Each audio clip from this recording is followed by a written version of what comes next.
ওয়ালাউ তারা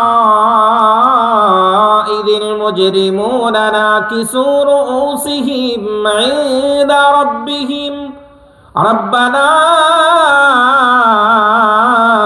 আবসারনা ওয়া সামি'না ফারজি'না না'মাল সালিহান ইন্না মুকিনুন ওয়ালাউ শি'না লা'আতাইনা কুল্লা নাফসিন হুদাহা ওয়ালাকিন হাক্কাল কাওলু মিন্নী লাআমলাআন্না জাহান্নামা মিনাল জিন্নাতি ওয়ান নাসি আজমাইন।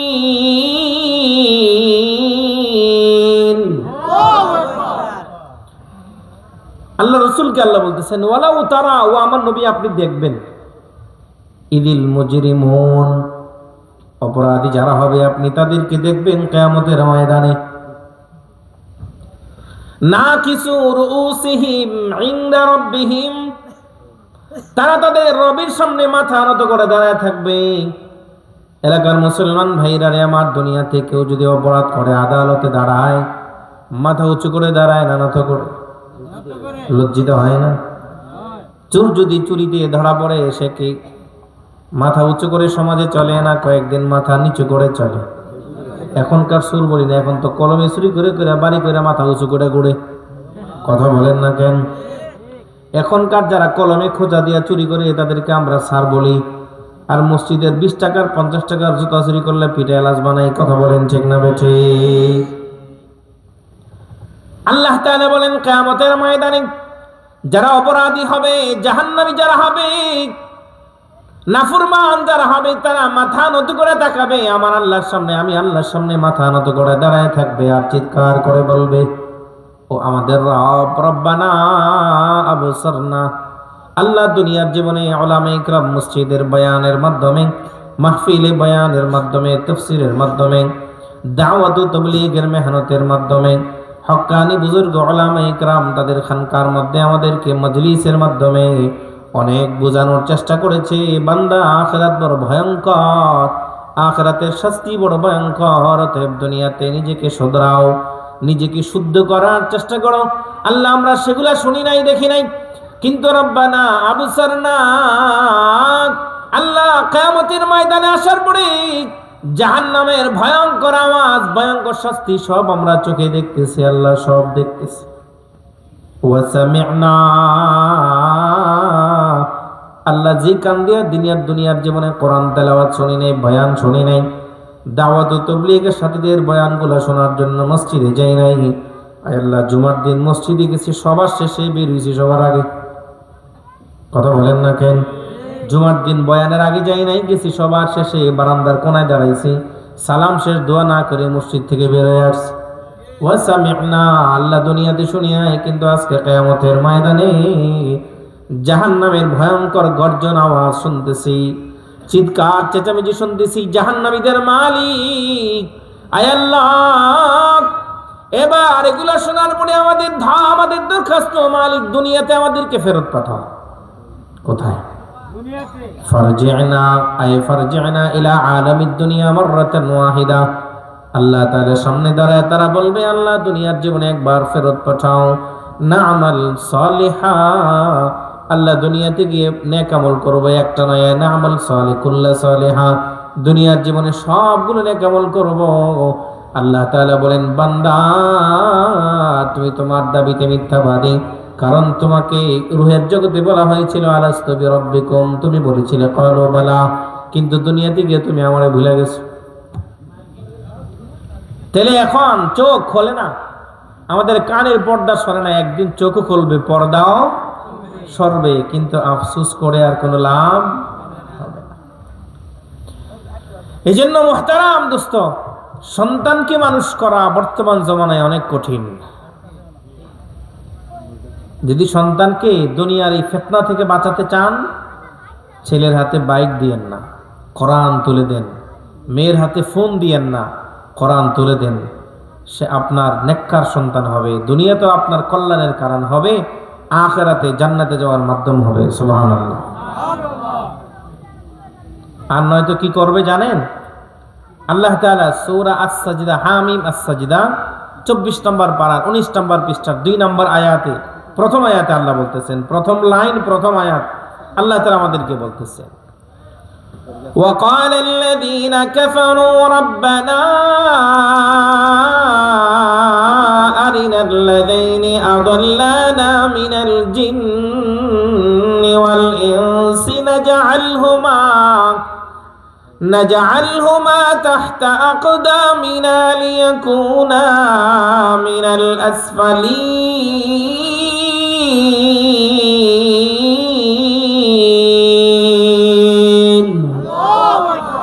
সবাই একসাথে মুহাব্বতে বলেন আল্লাহু আকবার। এই গভীর রজনী ঠান্ডার মধ্যে মাহফিল না হলে আমরা একসাথে বসে তেলাওয়াত এই বয়ান শুনতাম, সবাই যার যার করে হয় ঘুমাই যেতাম, আর নয়তো গল্প গুজবে ব্যস্ত, নয়তো গুনাহের কাজে ব্যস্ত থাকতাম।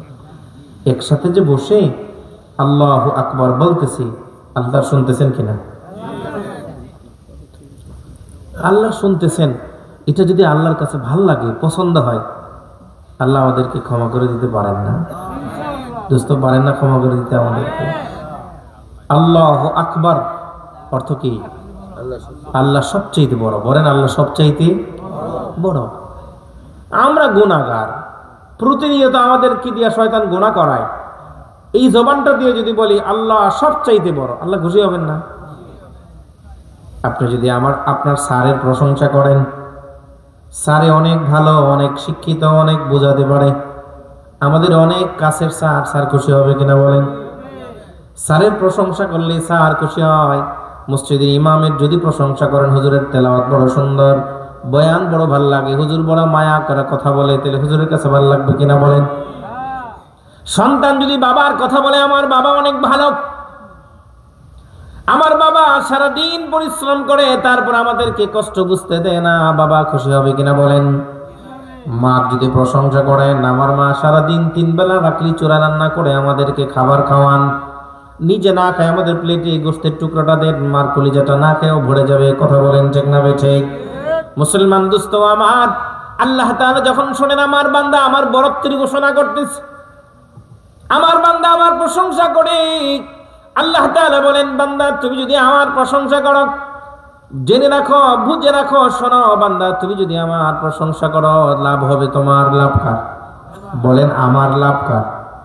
প্রশংসা করব আল্লাহর, মাঝখান দিয়ে লাভ হবে কার? সূরা লোকমানের আয়াত নাম্বার 12 মধ্যে আল্লাহ তাআলা বলেন, ওয়ালাকাদ আতাইনা লুকমানাল হিকমাতা আনিশকুর লিল্লাহ ওয়া মান ইয়াশকুর ফাইন্নামা ইয়াশকুরু লিনাফসিহি ওয়া মান কাফারা ফাইন্নাল্লাহা গনিয়্যুন হামিদ।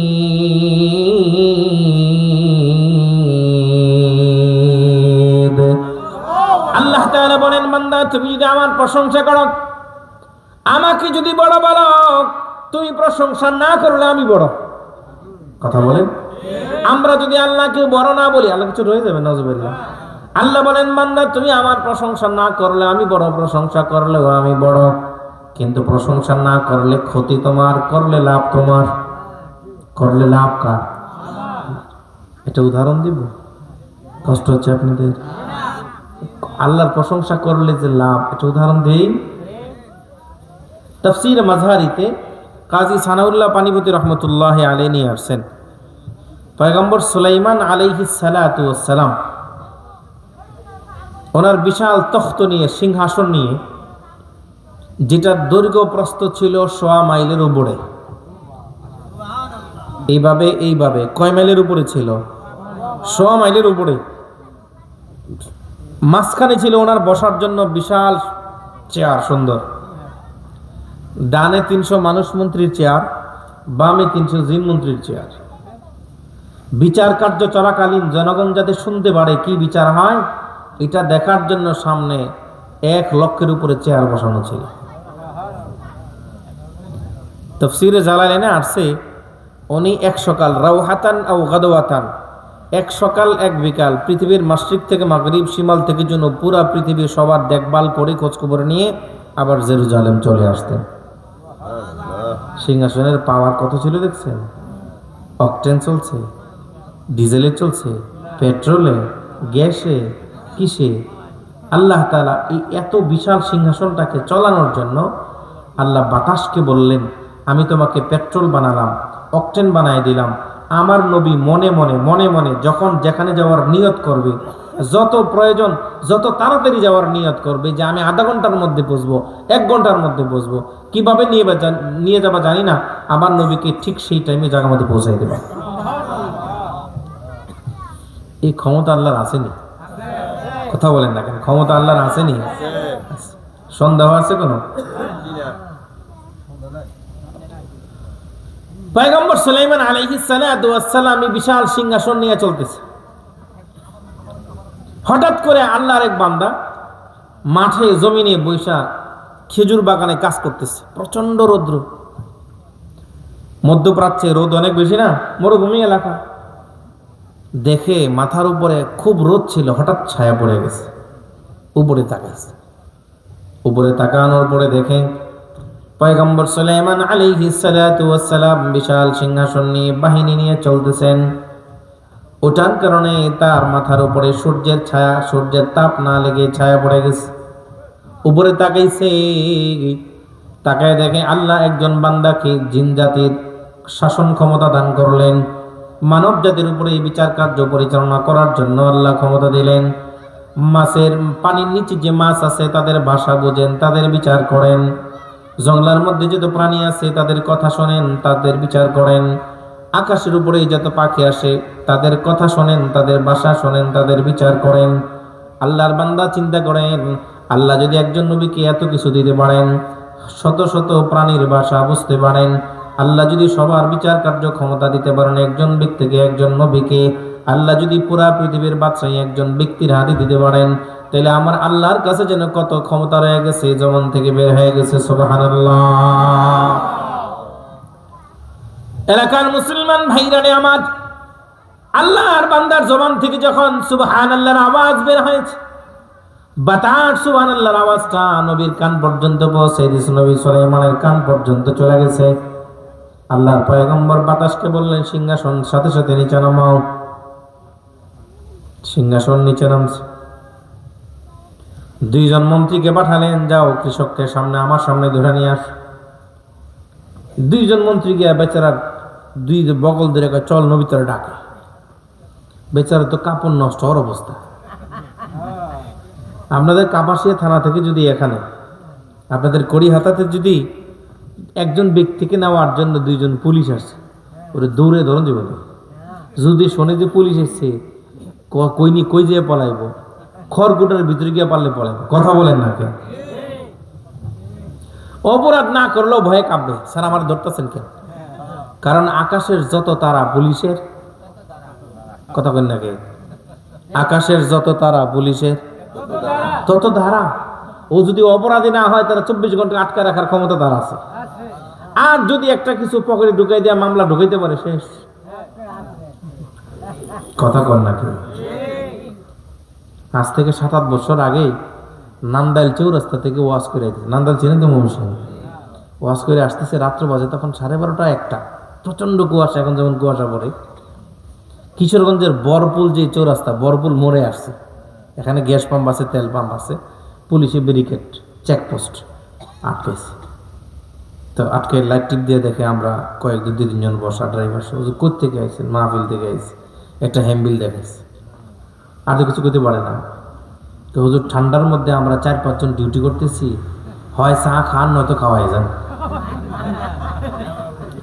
ভাই আমার সাথে ঘটনা, সুরতরা দেখেন। হুজুর ঠান্ডার মধ্যে ডিউটি করতেছে, রাত 1টা-2টা বাজে, সম্ভবত 1:30টার কম না, কারণ ময়মনসিংহ অঞ্চলের মাহফিল মানে শুরু হয় আসার পর থেকে, শেষ হয় রাত্রে 1:30-2টায়।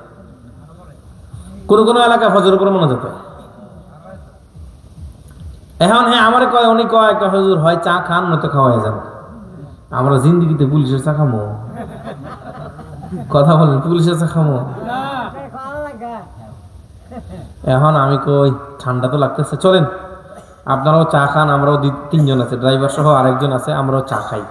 গাড়ি থেকে নামতে গেছি, একজনের হুজুর ঠান্ডার মধ্যে কষ্ট করে নামে কি লাভ, কি দিবেন দিয়ে নেন যে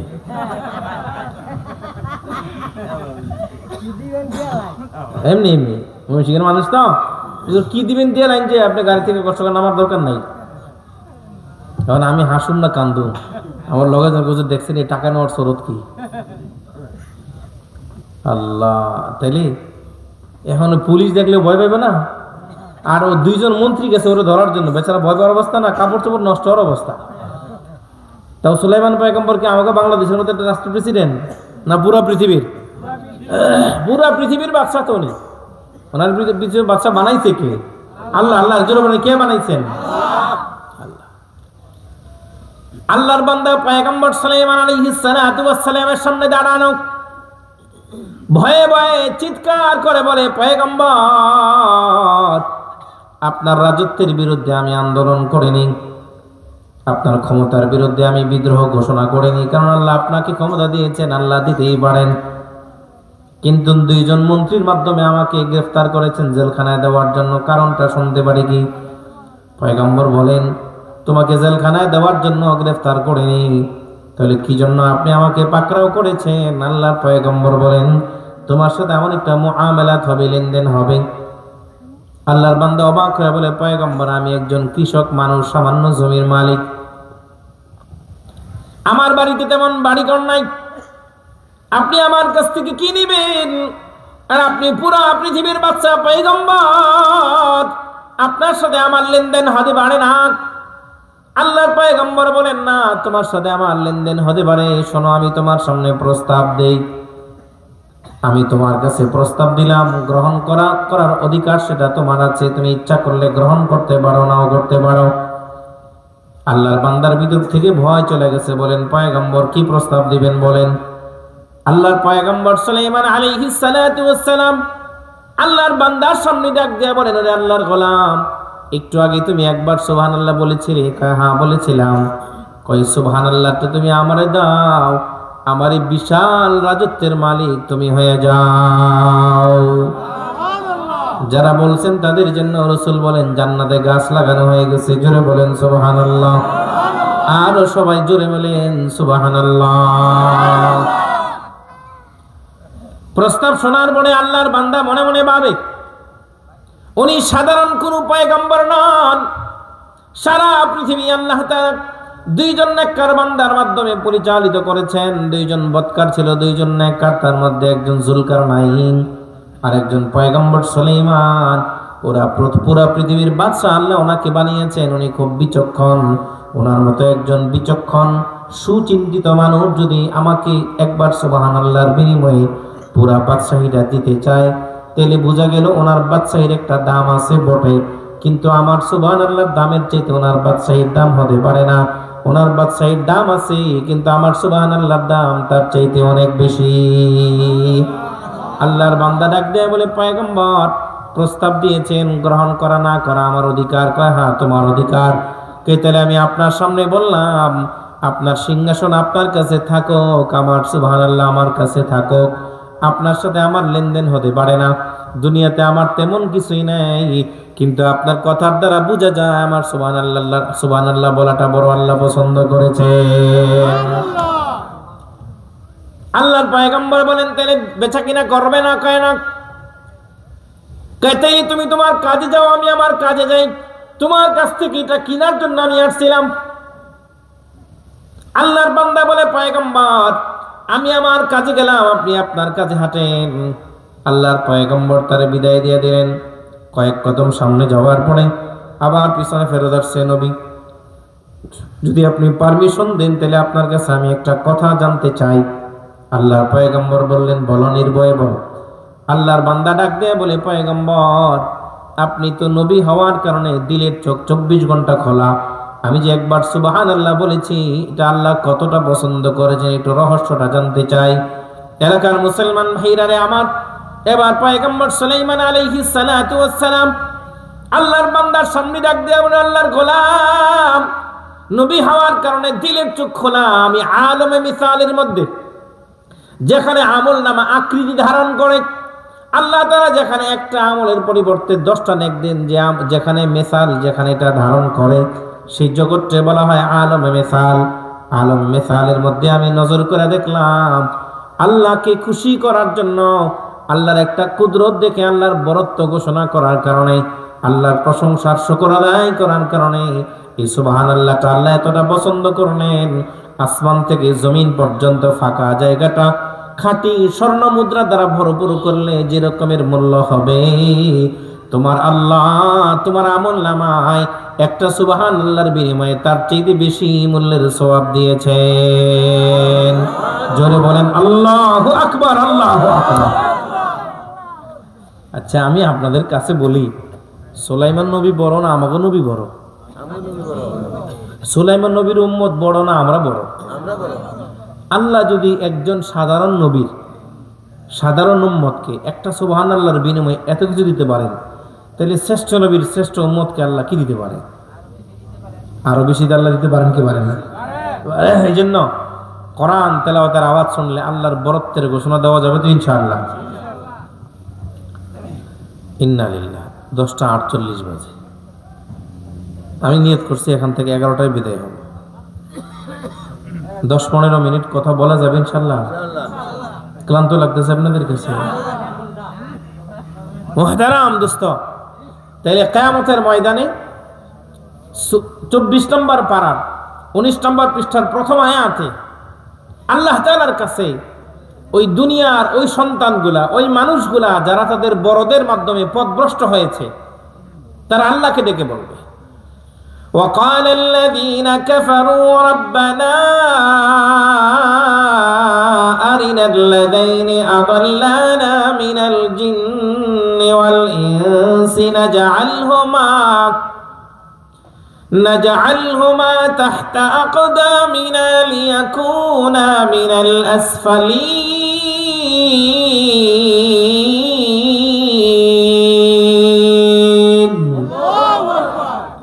ও আল্লাহ, দুনিয়াতে যারা আমাদেরকে পথভ্রষ্ট করেছে, তারা হোক জিন জাতি থেকে, হোক মানব জাতি থেকে, তাদেরকে আমাদের পায়ের নিচে রাখো, তাহতা আকদামিনা। এলাকার মুসলমান ভাই আমার, কিয়ামতের ময়দানে আপনার সন্তান যদি আল্লাহকে বলে, আল্লাহ আমার বাবারে আমার পায়ের নিচে রাখো, যদি আপনার মেয়ে আপনাকে মাকে বলে, আল্লাহ আমার মাকে আমার পায়ের নিচে রাখেন, কারণ আমার মা আমাকে পর্দার কথা বলেনি, কোরআনের কথা বলেনি, আমার বাবা আমাকে ভালো কথা বলে, নামাজের কথা বলেনি। এমন বহু মা বাবাকে আমরা দেখেছি, রমজান মাস আসলে বাচ্চাকে, ছেলের বয়স 12, 13, 14, 15 বছর, কিন্তু সাহারির টাইমে ডাক দেয় না, ছেলের স্বাস্থ্য নষ্ট হয়ে যাবে, রোজা রাখতে দেয় না। আছে না নাই? আরে বুড়ি বুড়ি আছে ভাই, রমজান মাস আসলে ছেলেকে সাহারির টাইমে ডাক দেয় না। বাবা যদি ডাক দিতে চায়, কেন ওর ডাক দিও না, স্বাস্থ্য নষ্ট হয়ে যাবে। অথচ এই শরীরটা যে রোজা না রাখার কারণে জাহান্নামের লাকড়ি হচ্ছে, সেদিকে খবর নাই। এই ছেলে কিয়ামতের ময়দানে আল্লাহর সামনে বলবে, আল্লাহ আমার মা আমার বাবা। মেয়ে আল্লাহকে বলবে, আল্লাহ আমার মা আমার বাবা রোজা রাখতে দেয়নি, কোরআন পড়তে দেয়নি, সারাদিন আমার পিছনের মধ্যে শুধু বই দিয়া গুড়াইছে। প্লে নার্সারি থেকে শুরু হয়েছে, বাচ্চাদের কান্দে বই। কথা বলেন না কেন? বাচ্চার ওজন যা, বইয়ের ওজন তার ডবল। কথা বলেন না কেন? ও ভাই আমার, যদি এই ভয়ের পিছনে এত লাগতে পারেন, তাইলে যে কোরআন আল্লাহর কালাম, সেই কোরআনকে গ্রহণ করার দরকার আছে না নাই? সুমাইয়া, হযরত হুমাইরা বালিকা মাদ্রাসার দরকার আছে না নাই? কেন দরকার আছে? কেন কেন কেন দরকার আছে? আমি একটা উদাহরণ দিয়ে বয়ান শেষ করবো। একটা উদাহরণ দিই। পাকিস্তানের মুলতান শহর খুতুবাতে জুলফিকারের মধ্যে আসছে। আমি বইয়ের নাম সব বলে দিলাম। 32 খণ্ডের বিশাল এক খুতুবাত। গত 12-14 দিন আগে হযরত মারা গেছেন। পাকিস্তানের একজন বড় আলেম ছিলেন, নাম জুলফিকার আহমদ নকশবন্দি রহিমাহুল্লাহ। ওনার লেখা কিতাব মালফুজাত 32 খণ্ডে। ওখানে আছে মুলতান শহরের পাশাপাশি 2টা বাড়ি, একটা মুসলমানের, একটা হিন্দুদের। এটা মুসলিমের পরিবার, এটা হিন্দুদের পরিবার। তার আবার ঠাকুর বংশ আছে না হিন্দুদের মধ্যে? ঠাকুর না ব্রাহ্মণ? ব্রাহ্মণ বংশ। পাশাপাশি আমাদের দেশেও এইটা হিন্দু পরিবার, ওইটা মুসলিম পরিবার, পাশাপাশি আছে না? এমন মানে প্রতিবেশী হলে একজন আরেকজনের বাড়িতে আসা যাওয়া করে কি করে না, বাচ্চারা খেলাধুলা করার চলে যায়। তো উনি লিখছেন যে এই বাড়ির মুসলিম বাড়ির একটা মেয়ে, হিন্দু বাড়ির একটা মেয়ে, আমার মায়েরা যারা আছে, গল্প বলতেছি না, বাস্তব কথা বলতেছি। তো দুনো পরিবারের মেয়েটা খেলাধুলার ছলে ওই বাড়িতে যায়, তারা ওই বাড়িতে আসে, প্রতিবেশী হিসেবে সম্পর্ক খুব ভালো, কিন্তু বিশ্বাসে ওরা ব্রাহ্মণ, ওরা মুসলিম। এইভাবে আসা যাওয়া করতে করতে মুসলিম পরিবারের যিনি কর্ত্রী ছিলেন, বাড়িওয়ালি ছিলেন, মানে যিনি ঘরওয়ালি ছিলেন, বুঝেন তো, উনি ছিলেন কোরআনে হাফেজা। উনি কি ছিলেন? কোরআনে হাফেজা। উনি আশেপাশের আরো মুসলিম পরিবারের যে সমস্ত মেয়েরা পড়তে পারে না, কোরআন পারে না, তাদেরকে ফ্রি বসায় বসায় বিকেল বেলা উনি কোরআন শিক্ষা দিতেন। আছে না আমাদের গ্রামে অনেক মহিলারা, অনেকরা শিক্ষা দেয়, তালিম দেয়। আগে ছিল, এখন তো মাদ্রাসা হয়ে গেছে বিভিন্ন জায়গায়।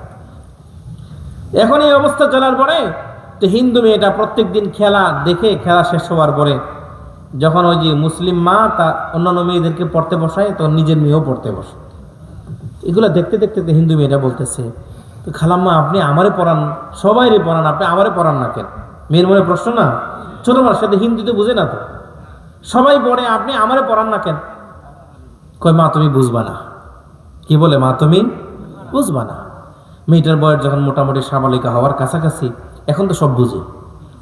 তাহলে আপনি আমার তখন বলছেন বুঝবেন না, এখন তো আমি বুঝি, তাহলে আমার কোরআন পড়ান।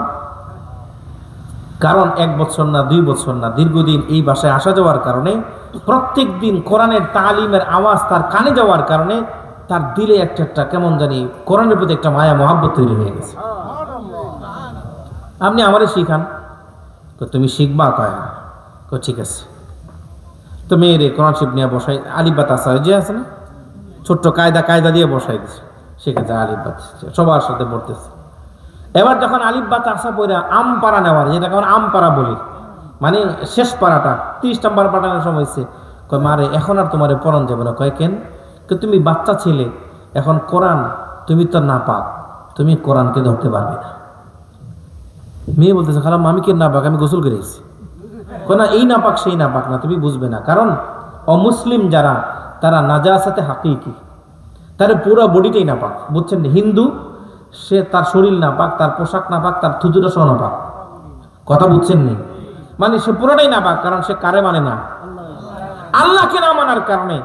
যেমন একটা গরু জবাই করার সময় বিসমিল্লাহি আল্লাহু আকবার বলার কারণে হালাল, না বললে গরুটা হারাম হয়ে যায়। কথা বলেন না কেন? একই গরু আল্লাহর নাম নিলে হালাল, না নিলে কি? এটার মাঝখানে আর শুকরের মাঝখানে এখন কোনো ব্যবধান নাই, যদিও সে গরু। কথা বুঝতে পারতেছি না। মেয়েটার মনে কথাটা খুব দাগ কাটছে, কিরে আমি না পাক মানে? তুমি তো আল্লাহকে, তোমরা তো আল্লাহকে মানো না, তোমরা ভগবানকে মানো। তোমরা 33 কোটি দেবতার ইবাদত করো, 12 মাসে 13 পূজা করো। কথা বলেন। আর আমরা 12 মাসে এক আল্লাহরে মানি, 365 দিনে এক আল্লাহরে মানি, 24 ঘন্টা একজনকে মানি। সুবহানাল্লাহ বলেন। অতএব এটা তোমার পক্ষে সম্ভব না, তুমি পারবে না। মেয়ে কয়দিন আসেনি, একদিন আসছে, এসে খালাম্মা আমি প্রস্তুতি নিয়ে আসছি। কি প্রস্তুতি? আমার আজকে আপনি মুসলমান বানাইবেন, তারপর কোরআন শিখাইবেন। সুবহানাল্লাহ বলবেন না? আচ্ছা, কোরআন যেখানে তেলাওয়াত হয়, যেখানে কোরআন পড়া হয়, কোরআনের একটা আকর্ষণ আর মুআজিজা আছে না নাই? আমি কয় দিকে যাবো, কথা অনেকগুলো আসতেছে। কোরআনের মুআজিজা আছে না? আমি এই ছোট্ট গোলামকে আল্লাহ এই পর্যন্ত 10 বার মক্কা মদিনার সফর করাইছে। আল্লাহর শুকরিয়া, আলহামদুলিল্লাহ।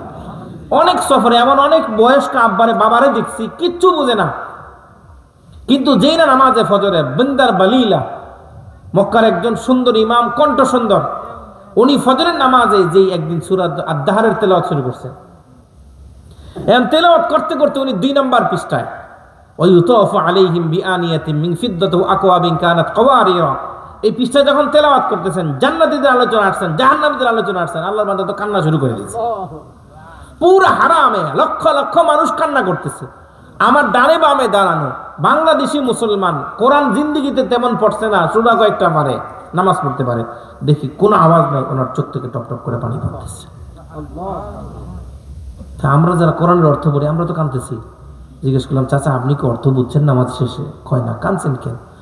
উনি যখন তেলাওয়াত করতেছিল, আমার দিলটা মনে হয় যেন হইতেছিল যে আল্লাহ মনে হয় ওনার তেলাওয়াত যদি এত সুন্দর হয়, জান্নাতে আল্লাহর তেলাওয়াত জানি কত সুন্দর হবে। মনে হয় যেন কোরআন আসমান থেকে জিবরাইল নাজিল করতেছে। আল্লাহু আকবার। এই জন্য কোরআনের একটা আকর্ষণ আছে না নাই? মেয়েটা প্রত্যেক দিন সবার জবান থেকে কোরআন তেলাওয়াত শুনে তার প্রতি দুর্বল হয়ে গেছে। আমি সিদ্ধান্ত নিয়ে আসছি আপনি আমার আজকে মুসলমান বানাবেন, তারপরে কোরআন আমি শিখতে চাই। শর্ত আছে একটা। কি শর্ত? শর্ত হলো তুমি যে মুসলমান হবে কারো কাছে প্রকাশ করা যাবে না, কারণ আমি একজন নারী, তুমি একজন নারী। যদি তোমার মুসলমান হওয়ার সংবাদ তোমার পরিবার জানে, তাহলে আমার পরিবারের বিরুদ্ধে আদালতে মামলা করবে, আমরা পেরেশান হব। আমি নারী কিচ্ছু করতে পারবো না। এই জন্য তুমি মুসলমান হবে, আমি বাধা দিতে পারি না, কারণ আল্লাহ আমার আবার ধর্ম তোমার মুসলমান না বানালে। কালেমা পড়ে মুসলমান বানানোর পরে মেয়েটাকে প্রথম যখন পবিত্র কালামের সবক দেওয়া হলো, মেয়েটা সূরাতুল ফাতিহা পড়ে আর চোখ দিয়া কান্না করে। কারণ মেয়েটা সারা জিন্দেগিতে তাদের গীতা পাঠ করছে, গীতা শুনছে, কিন্তু চোখ দিয়া পানি আসে নাই। ত্রিপিটক পাঠ করছে, চোখ দিয়া পানি আসে নাই। জিন্দা বিস্তা পাঠ করছে, চোখ দিয়া পানি আসে নাই। মহাভারত পাঠ করছে, রামায়ণ শুনছে, কিন্তু চোখ দিয়া পানি আসে নাই। কিন্তু আল্লাহর বান্দির সামনে যখন সূরাতুল ফাতিহার সবক দেওয়া হলো, ফাতিহার তেলাওয়াত শোনার পরে আল্লাহর বান্দির চোখ দিয়া গড়গড়ে পানি গুলা পড়ে। মেয়েটা আস্তে আস্তে পুরা কোরআন খতম, 6 মাসে 1 বছরে আস্তে আস্তে কোরআন খতম শেষ করে আবার কোরআন তেলাওয়াত করতে পারে। তারাও সন্দেহ করে না, কারণ মেয়েটা তার বান্ধবীর বাসায়, প্রতিবেশীর বাসায় তো আসা যাওয়া করে ছোটকাল থেকেই, কিন্তু মেয়েটা চলাফেরায় ভিন্ন টাইপের হয়ে গেছে। মন্দিরে আর যায় না। সবাই প্রত্যেক দিন প্রত্যেক মাসে নিয়ম করে মন্দিরে যায়, পূজায় যায়, মেয়েটা যায় না। ও এলাকার বর্দানিসীন মা, সারাদিন কাজ করো, সংসারের যায় ঝামেলা করে, রান্না বান্না করেন আপনি, কাপড় চোপড় এটা সবার, কিন্তু কোরআন তেলাওয়াত নিজের। কথা বলেন ঠিক না ঠিক? নামাজ আপনার নিজের, আপনার আমল জিকির আজকার এটা আপনার নিজের।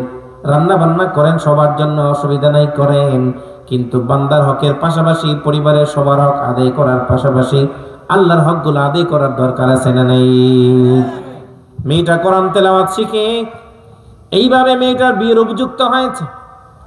প্রস্তাব আসতে লাগলো। ধনী পরিবার, ব্রাহ্মণ পরিবার, হিন্দুদের মধ্যে ব্রাহ্মণ, ঠাকুর, এইভাবে তাদের মধ্যে ধাপে ধাপে মর্যাদা কম বেশ আছে না নাই? আছে। আরেক ব্রাহ্মণ পরিবার থেকে তার জন্য বিয়ের প্রস্তাব আসছে, বিয়ের সাথে ঠিক।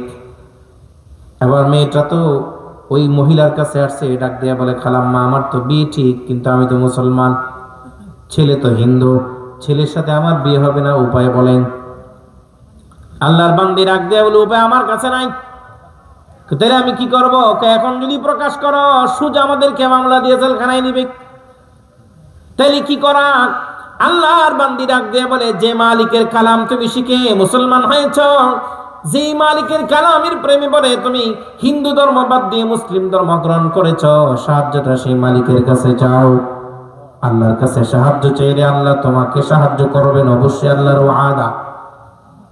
তাহলে কি করবো? তাহলে বিয়ে শাদী হয়ে যাক, তুমি আল্লাহর কাছে বলো, আল্লাহ তোমার জন্য রাস্তা বলে দিবেন, রাস্তা বের করে দিবেন।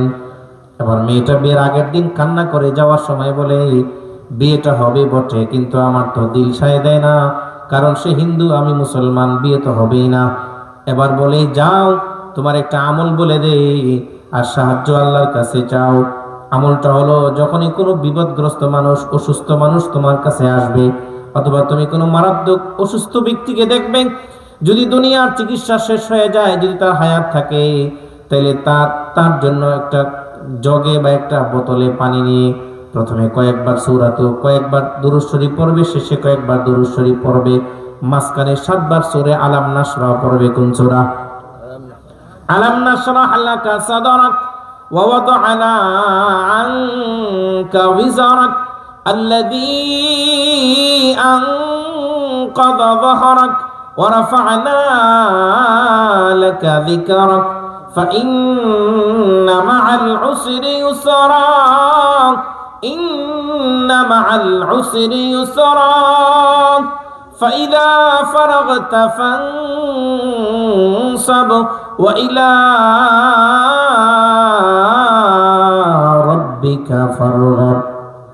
এই সূরাটা তুমি পড়ে ওই পানিতে ফু দিয়া মারাত্মক কোনো অসুস্থ ব্যক্তিকে খাওয়াই দিলে যদি হায়াত থাকে আল্লাহ তাকে সুস্থ করে দিবেন। সুবহানাল্লাহ। আপনি করেন, ফায়দা হবে। মেয়েটা বলতেছে ঠিক আছে করব, তবে আগামীকালকে আমাকে যখন বিদায় দেওয়া হবে প্রতিবেশী হিসেবে আপনারা যাবেন, আপনারা আমার সুন্দর একটা আমার জাহিজের মধ্যে আমার যে আপনারা উপটোকন দিবেন, দুনিয়ার কোনো আসবাব দেওয়ার দরকার নাই, কোরআনের একটা কপি সুন্দর করে প্যাকিং করে গিফটের বক্সের মতো বানায়া আমার কাছে দিয়ে আসবেন। আমি চিনবো সেটা আপনি দিয়েছেন। কারণ দুনিয়ার সব ভুলে যেতে পারি কিন্তু মালিকের কালাম কি বলতে পারবো না। বিয়ে শাদী হয়ে গেছে, কোরআন মেয়ে নিয়ে চলে গেছে।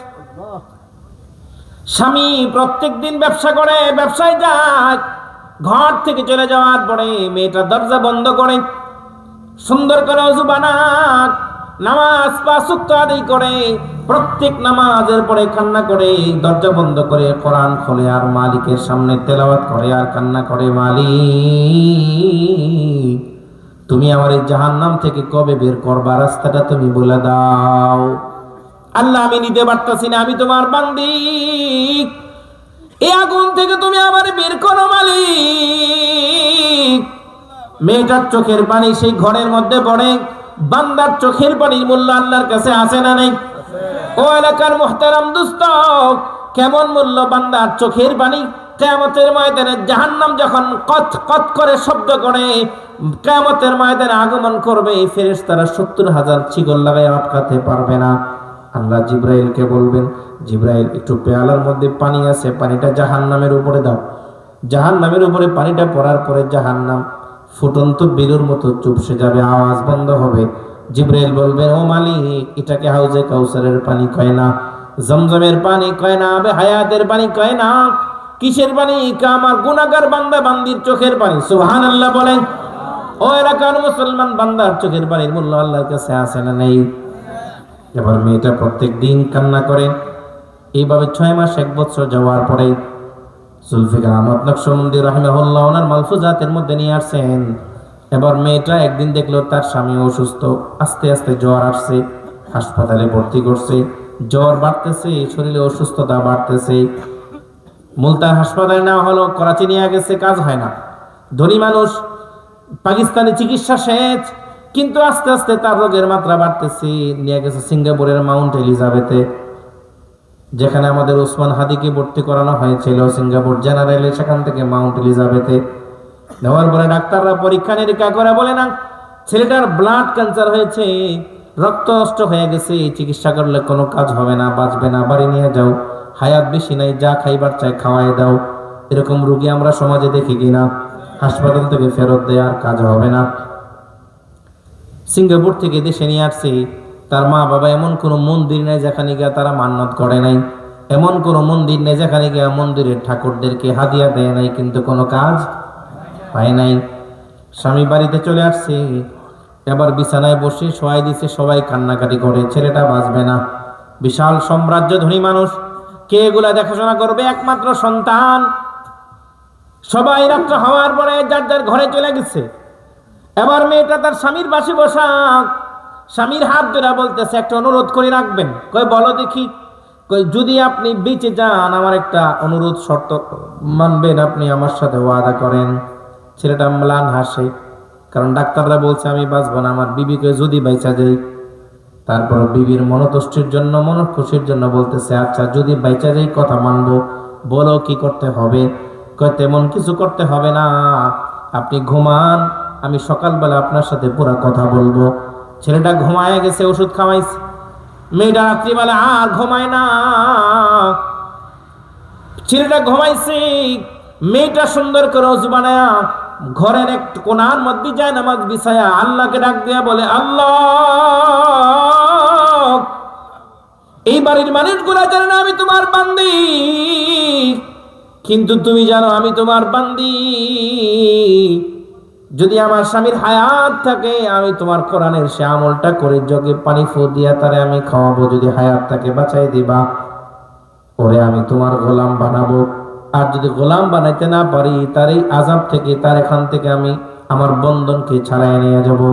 সারা রাত কান্না করে তাহাজ্জুদের সময় মেয়েটা দুরূদ শরীফ পড়ে, সূরা আল নাস 7 বার পড়ে, শেষে দুরূদ শরীফ পড়ে পানিটাতে ফু দিয়া সকালবেলা স্বামী ঘুম থেকে ওঠার পরে বলে, এখন যখনই পানির প্রয়োজন হবে অন্য কোনো পানি খাওয়া যাবে না, এই ঝক থেকে পানি খাবা, আর কোনো পানি খাওয়া যাবে না।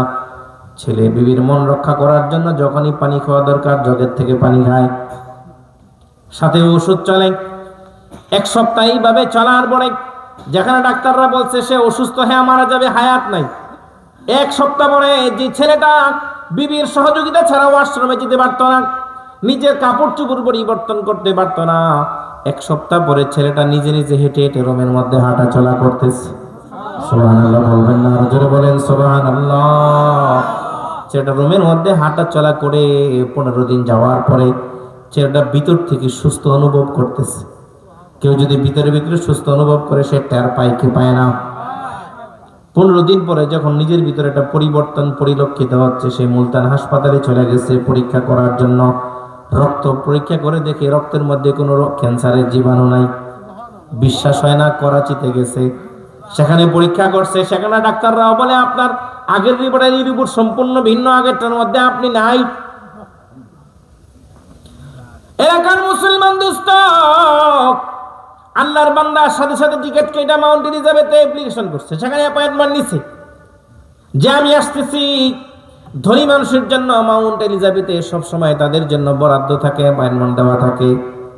সে যাওয়ার পরে তার রক্তের পরীক্ষা করছে, ডাক্তাররা আগের রিপোর্টের সাথে বর্তমান রিপোর্ট মিলিয়ে দেখে পুরোটাই ভিন্ন।